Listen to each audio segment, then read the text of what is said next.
बिस्मिल्लाहिर्रहमानिर्रहीम, अस्सलाम वालेकुम। मैं हूँ तसव्वुर मुनीर और आप देख रहे हैं यूट्यूब चैनल। आज आपको मैं बताने वाला हूँ कि सैलाब क्यों आते हैं। अगर आप इस वीडियो का थंबनेल देख के आए हैं तो यकीनन सही जगह पे आए हैं, क्योंकि मैंने जो थंबनेल लगाया है वो 100% सही है। मैं आज आपको बताने वाला हूँ इस वीडियो में कि सैलाब क्यों आते हैं पाकिस्तान में। क्या ये सैलाब जो हैं ये अज़ाब इलाही है या मिसमैनेजमेंट है। ये बड़ी वज़ाहत के साथ मैं आपको डिटेल के साथ ये सारी चीज़ें आज बताने वाला हूँ। और मैं इस वक्त बज़ाते खुद मौजूद हूँ एक डैम पे। इस लोकेशन पे मैं किस लोकेशन पे मौजूद हूँ ये भी मैं आपको बताता हूँ। तो ये डिटेल समझने के लिए हमें जाने पड़ेगा कंप्यूटर की स्क्रीन पे। कंप्यूटर की स्क्रीन पे जाके मैं आपको बताता हूँ इसकी डिटेल। तो सबसे पहले आप मुझे जिस लोकेशन पे देख रहे हैं वो ये लोकेशन है। ये आप लोकेशन देख रहे हैं, ये इस डैम का गेस्ट हाउस है यहाँ पे।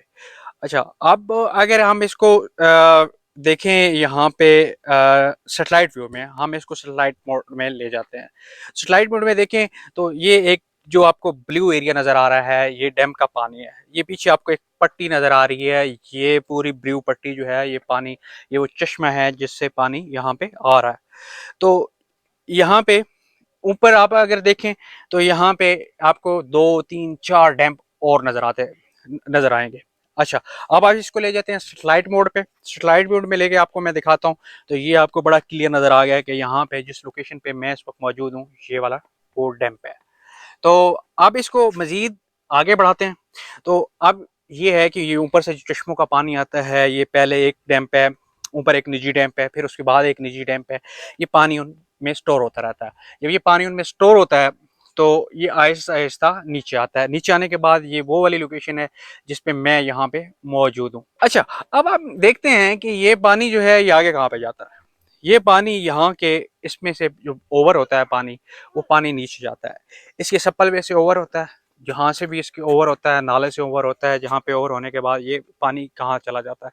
तो अगर आप यहाँ पे इस सैटेलाइट व्यूज में जाके देखें तो ये तराब के मकाम पे जो है रिवर, इंडस जो रिवर है ये उसमें शामिल हो जाता है। यानी कि अगर आप यहाँ पे देखें तो उतने ऊपर से जितने भी पानी आ रहे हैं, जितने भी नदी नाले आ रहे हैं, वो सारे बल आखिर एक दफ़ा जाके उस दरिया में शामिल हो जाते हैं।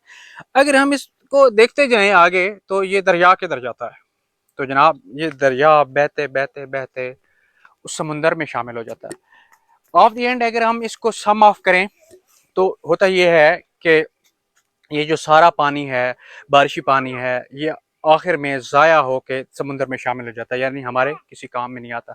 लेकिन दूसरी दफ़ा जिस लोकेशन पे मैं यहाँ पे खड़ा हूँ, ये पानी यहाँ पे काम आता है। कैसे काम आता है? ऊपर ये नालों में छोटे-छोटे डैम बना दिए गए हैं। इन डैम में क्या होता है, जितना पानी है ये स्टोर हो जाता है। स्टोर होने के बाद जितना पानी ज़मीन को ज़रूरत होता है, वो पानी ज़मीन जज़ब कर लेती है। ठीक है? तो अब आपको मैं थोड़ा-सा डिटेल के साथ समझाता हूँ। ये होता कैसे है? ये होता ऐसे है कि अगर आप एक मोहल्ले में रहते हैं और उस मोहल्ले के बाहर एक दीवार बना दी जाए और आप सब लोगों को कहा जाए कि उस दीवार को तोड़ना है।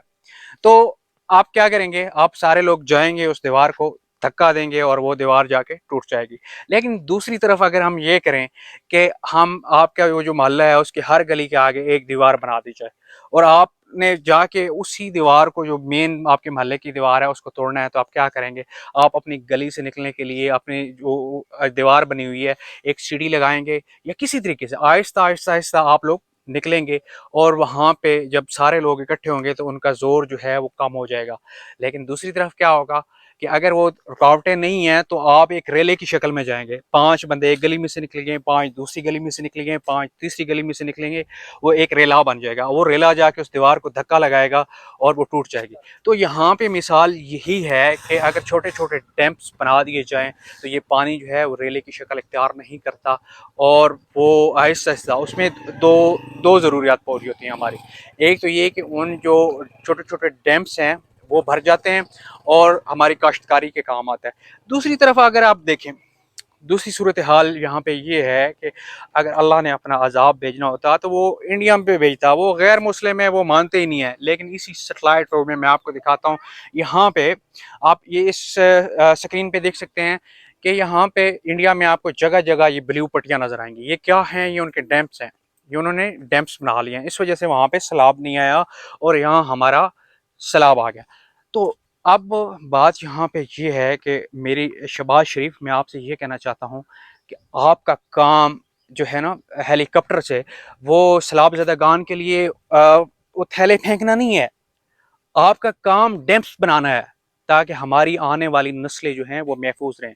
खुदा के लिए इन पे काम करें, वगरना ये जो आप मैप देख रहे हैं इसमें आपको ये जो रेड एरिया नज़र आ रहा है, ये सारा इस वक्त पाकिस्तान जो है सैलाब में डूबा हुआ है, और ये जो थोड़ा सा एरिया नज़र आ रहा है ये बचा हुआ है। अगर हमने इस चीज़ पे तवज्जो नहीं दी तो अगले आने वाले वक्त में ये एरिया भी डूब जाएगा, क्योंकि अल्लाह ने में एक वसी जो है सिस्टम दिया है पानी का। ये आप अगर इस मैप पे देखें तो ऊपर से ये पानी शुरू होता है और एंड तक ये समुद्र में चला जाता है। अगर हम इस पानी को यूटिलाइज करना चाहें तो यहाँ पे डैम्स अगर बना लें तो उन डैम में ये पानी खड़ा हो जाएगा और उसको बाद में यूटिलाइज कर सकते हैं। तो दूसरी तरफ जो लोग पीट रहे हैं, जो लोग कह रहे हैं कि अगर इस वक्त काला बाग डैम बना होता तो ये जो है सैलाब ना आया होता, तो वो इसी वजह से कह रहे थे।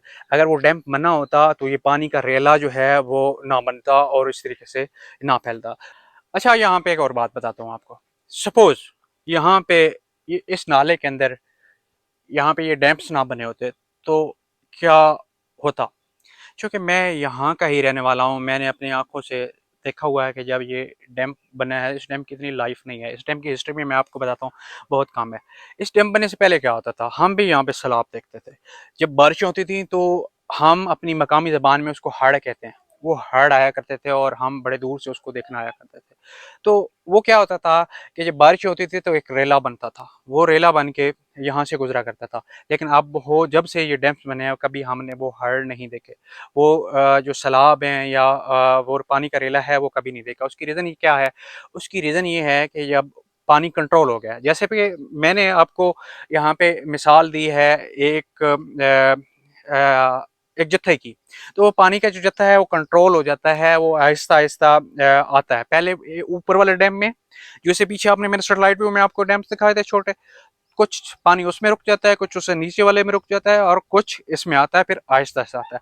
दूसरी सूरत में यहाँ पे क्या होता कि अगर यहाँ पे डैम्स ना बने होते तो इन पानी जो है जितना ऊपर आबादियों में से पानी है वो नीचे नालों में आता, नालों में आने के बाद यहाँ पे रेला बनता और रेला बनने के बाद ये आगे जाता और रास्ते में ये जितने भी गांव हैं उनमें सैलाबी सूरत हाल इख्तियार हो सकती थी।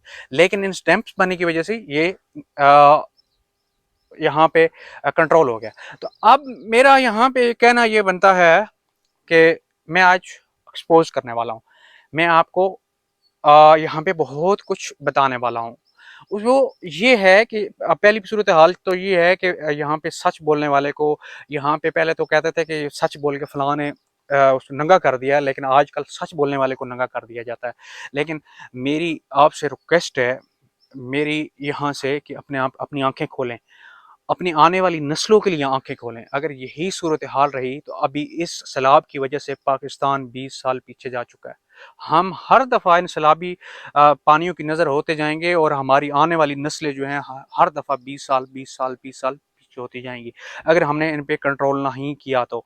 जो लोग कहते हैं कि मेरी कब्र के ऊपर काला बाग डैम बनेगा, खुदा के लिए इन मासूमों की जो जिन्होंने वक्त से पहले कब्रों में जाने चले गए हैं उनको कब्रों से जाने से बचाइए। वो कब्रें हमें मंजूर हैं, उनकी कब्रों के ऊपर बना दें बेशक काला बाग डैम, लेकिन ये जो नन्ही नन्ही लाशें आप तैरते हुए पानियों में देख रहे हैं ये बच जाएंगी। तो यही सूरत हाल है। अगर आपको ये सारी चीज़ें, एक छोटा सा बच्चा भी है वो अगर ओवरऑल इसको देखे स्ट्राइट व्यू से तो उसको ये बात समझ आ जाएगी कि हमारे यहाँ ये सैलाब क्यों आए हैं। तो मेरा यहाँ पे मैंने जिस तरह के शुरू में आपको बताया है कि ये जो सैलाब है, ये सैलाब अल्लाह का अजाब नहीं है, ये हमारी कम अक्ली का नतीजा है। आपको मैं एक मिसाल देता हूँ। आप ऐसा करें कि रोजाना आपके घर का जो कूड़ा है वो अपने गैराज में, अपने कार पोर्च में इकट्ठा करते हैं, उसको बाहर ना फेंकें। एक महीने के बाद वो कूड़े में से कितने कीड़े निकल जाएंगे, कितनी बदबू हो जाएगी, और उसके बाद आपका दिमाग शल हो जाएगा और आपकी मौत वाक़या हो जाएगी। तो क्या हम ये कहेंगे कि अल्लाह का अजाब है? क्या आप ये कहेंगे कि अल्लाह का अजाब है? बिल्कुल भी नहीं। ये आपकी कम अक्ली का नतीजा होगा। इसी तरीके से यहाँ पे भी यही सूरत हाल है कि हम जब सैलाब आता है, हम बड़े बड़े शूज़ पहन लेते हैं, हम हेलीकॉप्टर के ज़रिए मुतासरीन के लिए ऊपर से खुराक के डब्बे फेंक रहे होते हैं। आपका ये काम नहीं है, आपका काम है मैनेजमेंट। आपको हम वोट इस वजह से देते हैं, आपको हम लीडर इस वजह से चुनते हैं। लीडर का ये काम होता है कि वो आने वाले अगले 20 सालों के लिए सोचे, ना कि हमें उसकी नाकिस पॉलिसियों की वजह से 20 साल पीछे धकेल दिया जाए। दूसरी एक और अहम बात भी है। दूसरी अहम बात ये है कि एक दरिया का पेट होता है, दूसरे एक लफ्ज़ों में कहा जाता है कि दरिया का पेट है। तो वो उसमें क्या होता है कि बारिशें ना होने की वजह से वो सिकुड़ता जाता है, पानी दरिया सिकुड़ता जाता है। ठीक है, तो वो एक पट्टी की शक्ल इख्तियार कर लेता है और उसके करीब जो आबादियां हैं वो उन पे आ जाती हैं, घर बना लेती हैं, अपने मकानात बना लेती हैं। लेकिन बल आखिर होता क्या है कि पानी जो है दोबारा अपनी जगह पे आ जाता है और वो बस्तियां उसमें डूब जाती हैं। लेकिन ये भी हुकूमती जिम्मेदारी है कि सरकारी वो जो दरिया है जब सिकुड़ता है, यहाँ पे मकानात बन रहे होते हैं, तो मकामी जो ये गवर्नमेंट होती है, डिप्टी कमिश्नर का जो ऑफिस होता है, उसको कंट्रोल करना चाहिए कि वहाँ पे आबादियाँ नहीं बननी चाहिए। तो अब यहाँ पे इस वक्त सूरत हाल क्या हुई है? इस वक्त सूरत हाल ये हुई है कि इस दफ़ा बारिशें जो हैं वो बहुत ज़्यादा हुई हैं। बारिशें ज़्यादा होने की वजह से, बारिशें ज़्यादा क्यों हुई हैं? बारिशें ज़्यादा इस वजह से हुई हैं कि 2 साल 3 साल ये जो लॉकडाउन रहा है, तो आपने बहुत सारे लोगों से ये बात सुनी होगी कि ओज़ोन की जो तह है वो फट चुकी है पॉल्यूशन की वजह से। इसमें मैं एक अलग से वीडियो बनाऊँगा कि वो ओज़ोन की जो तह है वो किस वजह से फटी है। तो वो जो ओज़ोन की जो तय है वो बहुत हद तक रिपेयर हो गई है। रिपेयर होने के बाद जो बारिशी सिस्टम था, मौसम आपने देखे हुए हैं कि सर्दी बहुत ज़्यादा पड़ रही है, गर्मी बहुत ज़्यादा पड़ रही है और बारिशें भी इस दफ़ा ज़्यादा हुई हैं। तो बारिशें ज़्यादा होने के बाद पानी वापस अपनी जगह पे चला गया और वो जहाँ-जहाँ आबादियाँ थी उनको उन्होंने डुबो दिया। तो ये थी एक्चुअल सूरत हाल के सैलाब क्यों आते हैं। उम्मीद है कि आपको ये मेरी बात समझ आ गई होगी। तो अपना और अपनी फैमिली का बहुत सारा ख्याल रखिएगा। मुझे अब दीजिए इजाज़त, मिलते हैं अगली किसी वीडियो में। अल्लाह हाफ़िज़।